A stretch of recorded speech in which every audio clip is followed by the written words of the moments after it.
first of all say thanks to Reverend Chin for the opportunity to share in your worship this morning as we worship God together, and especially to bring the message that God has laid on my heart. It is indeed good to be with you here at Mount Vernon, and I want to bring you the greetings of the Methodist Church in the Caribbean and the Americas, and to wish you well as you continue to labor in God's vineyard, as we seek to build the kingdom of God and to make this world a better place. We give God thanks for the opportunity for service and to help to make God's world better. It's good to see those from my homeland, Jamaica, those who have come to greet me. It's one of the very beautiful things is that the world is of such today that wherever we go in the world, we can find persons who we are accustomed to and who come from places that we know well. It's good to see all of you who are here, and I'm delighted to see all the different flags Reverend Chin takes us to so many different parts of our world. It's a good reminder in the place of worship that we belong to a global family. Amen? And that the people of God are from all over.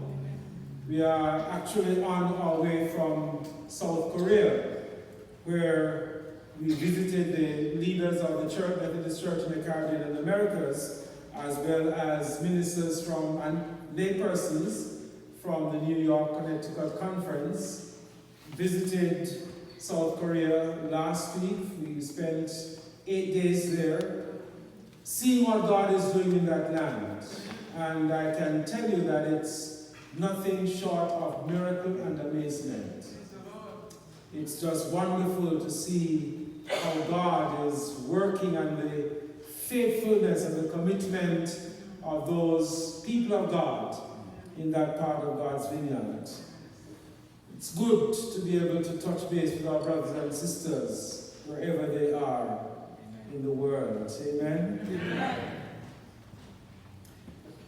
This morning I want to share with us, based on the passage from the Gospel which was read for us earlier, John chapter 21, and particularly verses 2 and 3 will form the basis of our reflection.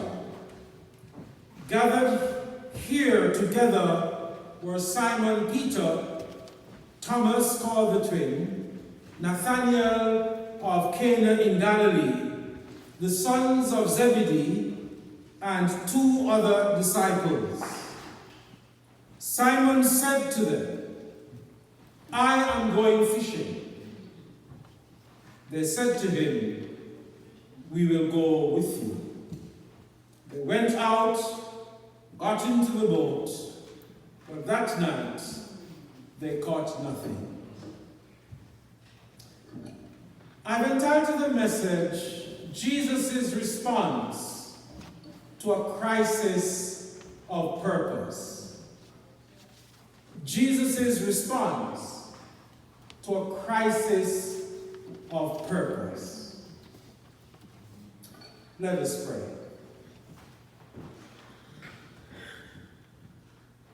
Lord God, we now turn our attention to the spoken word. We believe that you have a message for each one of us. I ask you now in the name of Christ and in the power and influence of your Holy Spirit to take these words of mine and, O God, in them to place your message for your people. And may we hear you as you speak through me. Glorify your name now, Lord God. In the name of Christ we pray. Amen. Amen.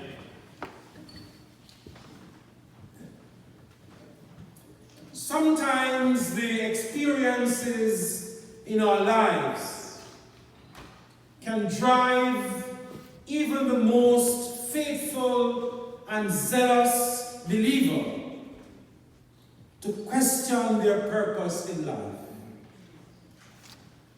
and sometimes to do or say things that are unexpected. Recently, a friend of mine shared with me some thoughts about what's happening in her life.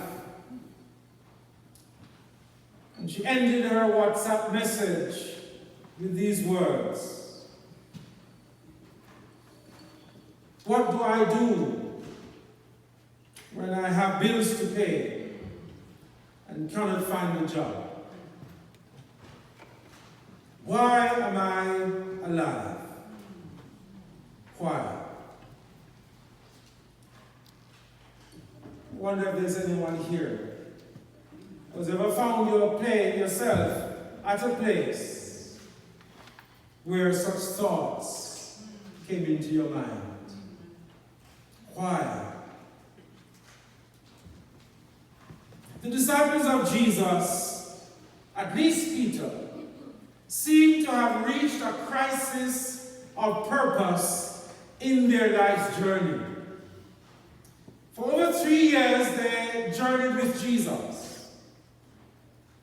And they were at that point in their lives when things began to make sense. In fact,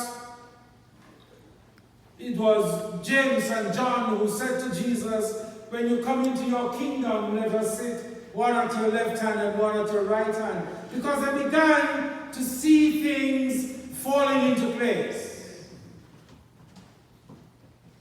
And alas, Jesus is killed.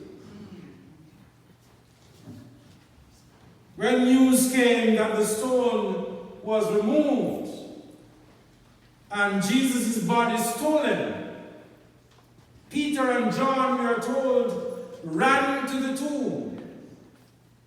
And John tells us that they entered and they saw the grave clothes, but the body wasn't there.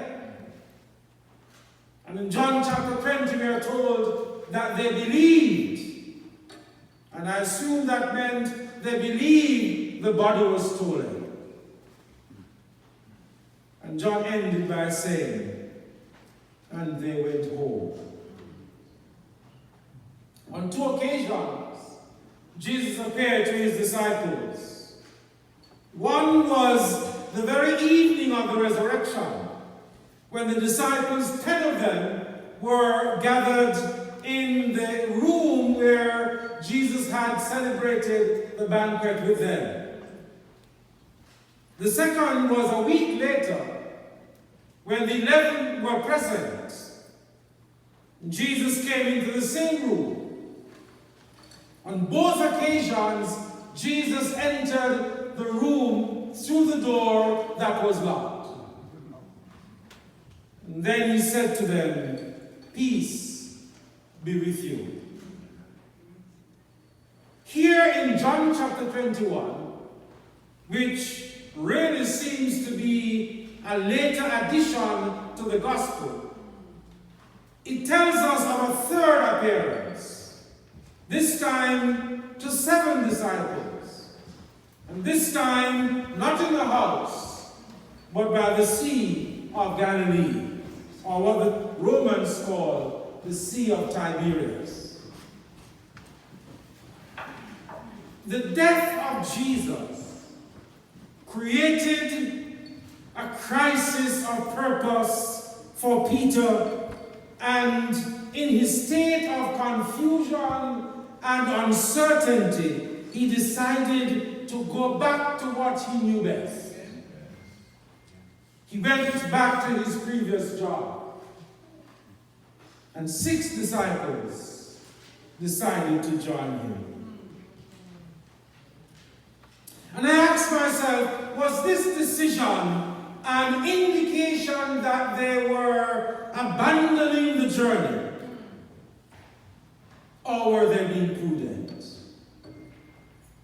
Were they seeking to occupy their time until given further instructions by Jesus? It's very hard to say. But whatever their reason, the expedition was futile. No doubt their unsuccessful efforts intensified their distress, their confusion, and their brokenness. Life, my friend, is oftentimes accompanied by moments of crisis. Amen. And they come in different forms. Reverend Chin told you about our crisis, which took place on the 16th of April 2009, when our youngest child, 15-year-old daughter, died after a minor surgery. It was devastating. The pain 10 years later, last month, was just as real as it was in 2009. The experience for all of us, sometimes the crisis comes as a result of an accident, or terminal illness, or a surgery, or a failure of an exam, a critical exam, or a broken relationship, or divorce. And the list goes on. And sometimes in the crisis, it causes us to doubt God. It causes us to doubt ourselves, to sometimes lose faith in Jesus. And sometimes we even question the purpose of our life. What is life for? It seems to me that the experience of the disciples can reassure us that regardless of the crisis, Jesus will be present. Regardless of the crisis, Jesus will provide for us. And regardless of the crisis, his plans remain the same. Yes. Allow me then to expand on these 3 points.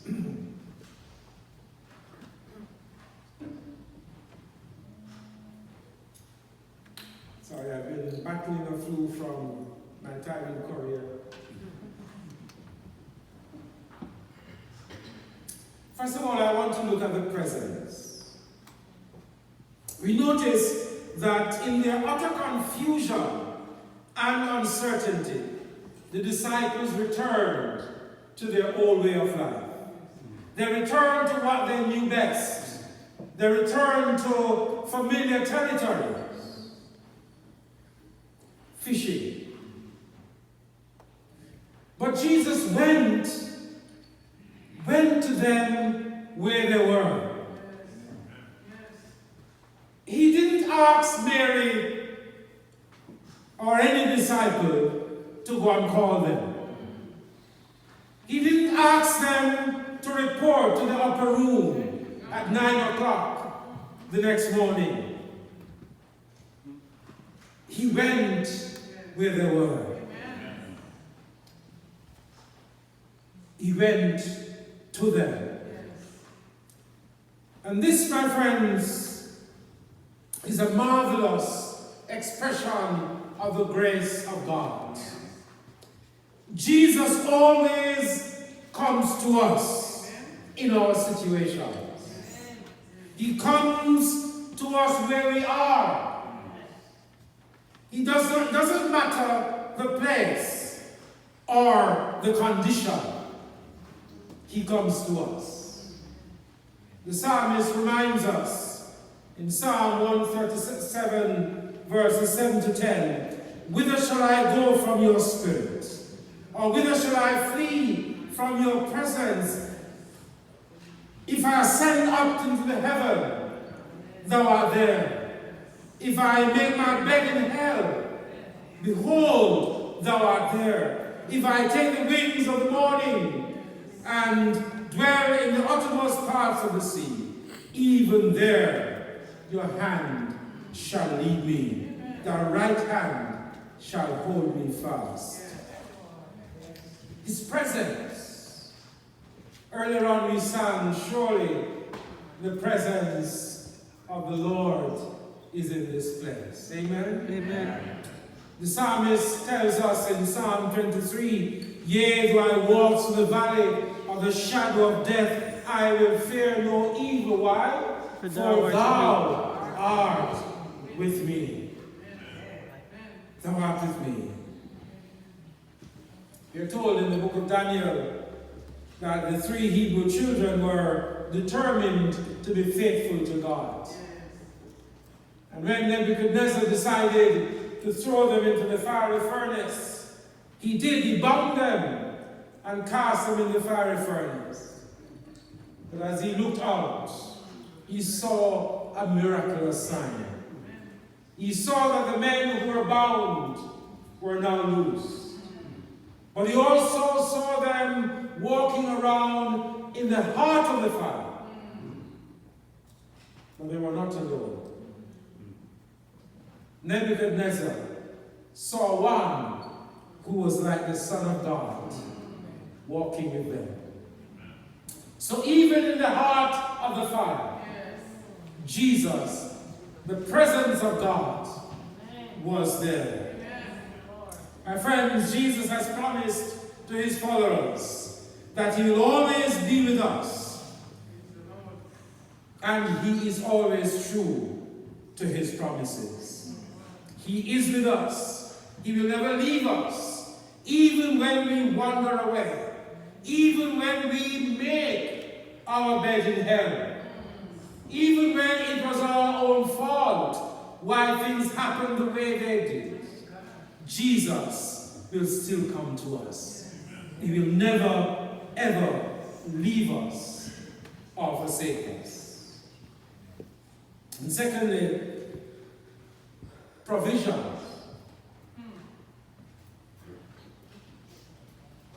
You see, we serve the God of hosts, who knows all things, and who does things according to God's perfect and unchangeable will.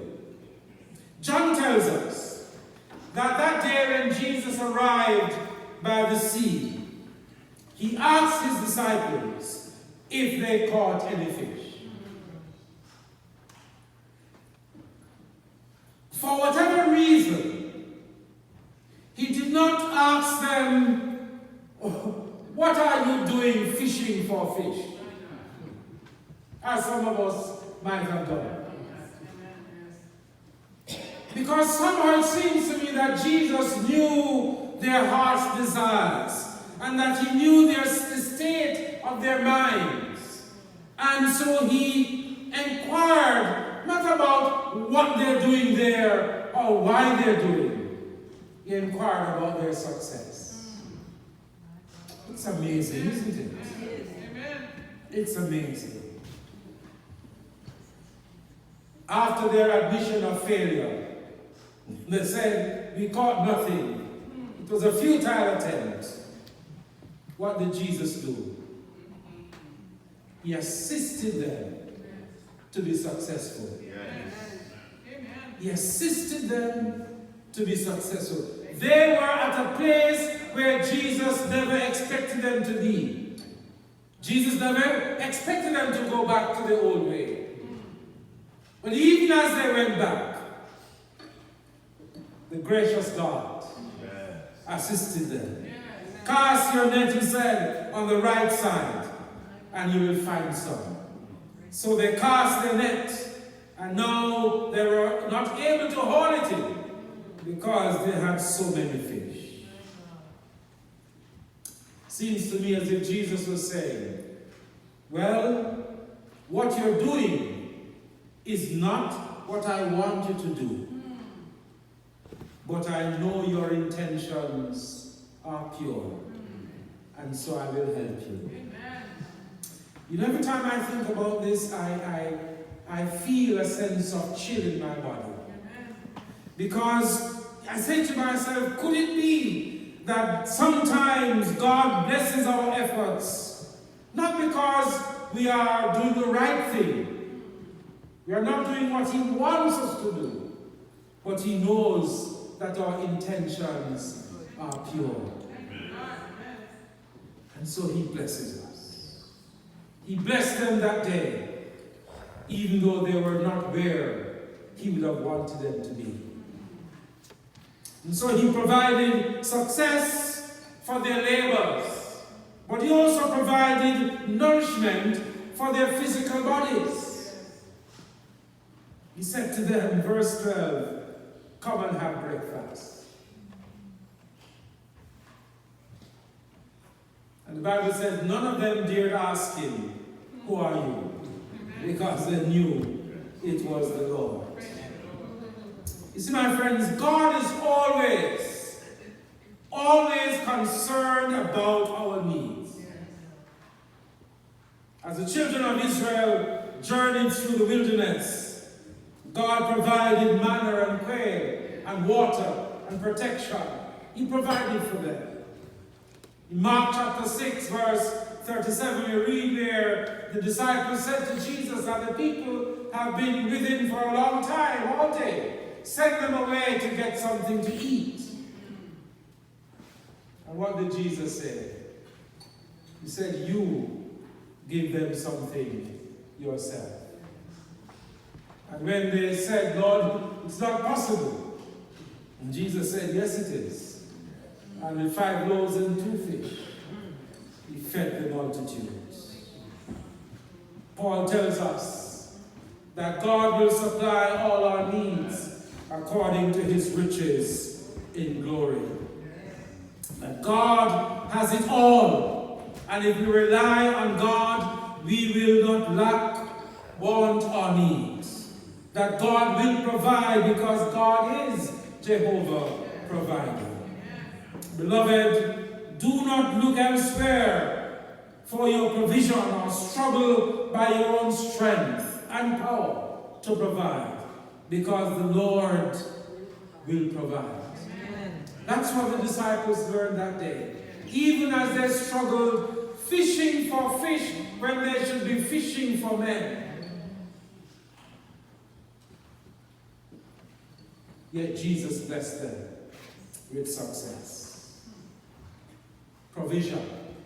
The third thing I believe we can learn from this passage, not only that in our crisis moment that Jesus is present, not only that in our crisis moment that Jesus will provide for us, but also in our moment of crisis, God's plan for us remains the same. Amen. According to the text, having provided them with the fish and provided them with breakfast, when they had finished eating, Jesus then reminded them of his plan for their lives. I like how Jesus behaves sometimes. You know, he didn't go straight to the point when he got there. He took care of some business first. And then he took care of his main business. His plan for Peter and the disciples, as we discover, is grounded in his love for the world and his love for them. And Jesus was saying to the disciples that if you love me, then you should love what I love. And so he said to Peter, "Do you love me more than these?" You know, I in my mind's eye, I see Jesus, as it were, sweeping his hands over the fish and the boat and the net and maybe even the other disciples. And he said to Peter, "Peter, do you love me more than these?"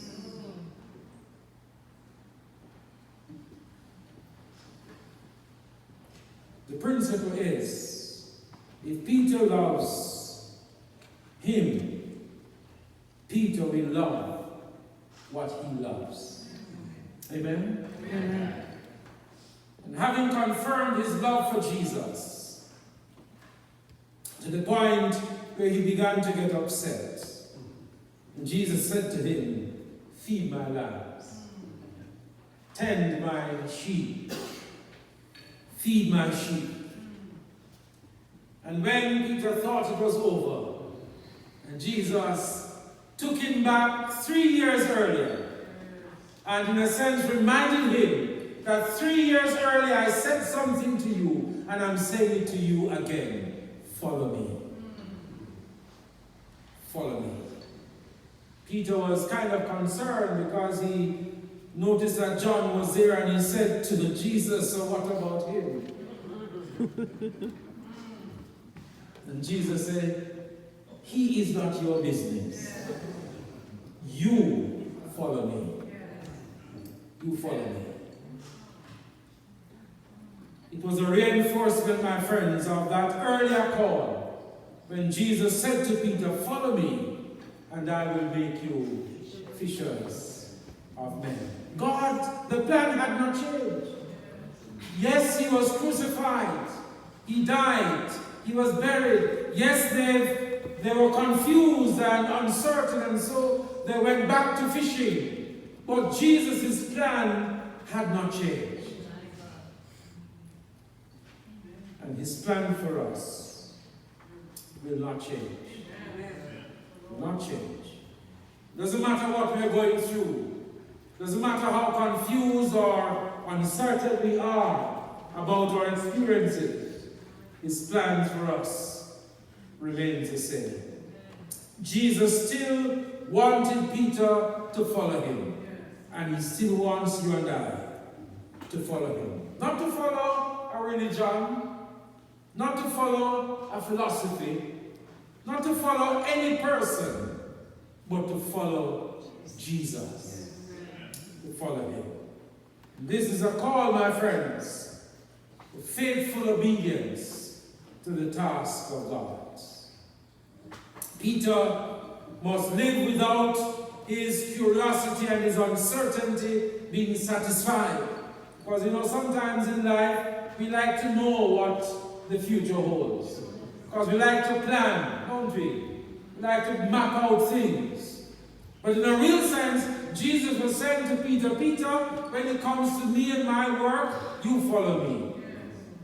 The curiosity and the uncertainties will be there, but you follow me. Peter then must trust in the sovereignty of God, who is faithful and can be trusted. When God calls us and God bids us to follow him, he doesn't tell us where we're going or how we get there. He says, "Follow me," because he knows the way he takes. He knows the way. As I said to you 10 years ago, when our daughter died, one of the big questions that was on my mind was why. And I asked why quite a few times. And then the Lord said to me, the Lord gave, and the Lord has taken away. And then at the end of that, what I heard was, instead of asking why, ask, what am I to learn from this? And I'm still learning. Amen? I'm still learning, and I'm still journeying, because I can see the hand of God guiding through the uncertainties, through the confusions, but making his way straight and his path plain. God has a plan for your life and for my life. No matter what our confusions or uncertainties are, that plan will never change. Therefore, whatever we do, we need to live by faith. We need to put our hands in the hands of the man who stilled the waters. the hands of the man who calms the sea. And we need to journey with God, knowing that He journeys with us. Yes, we will make our mistakes, but we must have faith that God will see us through. God will restore. God will support. God will strengthen as we journey along the path. And so, my friends, on this third Sunday after the resurrection, I want to conclude by reminding us, yes, we may have crises in our lives. And sometimes we may wonder, what is my life about? When we are not able to make sense of our experiences. When things fall apart and we no longer have a grasp on our lives and we feel vulnerable. When that moment comes, remember that Jesus is present. Remember that even in your vulnerability, Jesus will provide. And in your vulnerability, Jesus, His plan for you will never change. Because He's the same yesterday, today, and forever. So whatever your crises are, whatever experiences you're going through now, whatever cords that have been broken and are not vibrating in your life as they once did, remember, the same Jesus who called you is the same Jesus who is with you now and will be with you forever. The same Jesus will continue to provide for you as He knows you need. And His plans for you remains the same. Hold on to Jesus. He's holding on to you. For Christ's sake.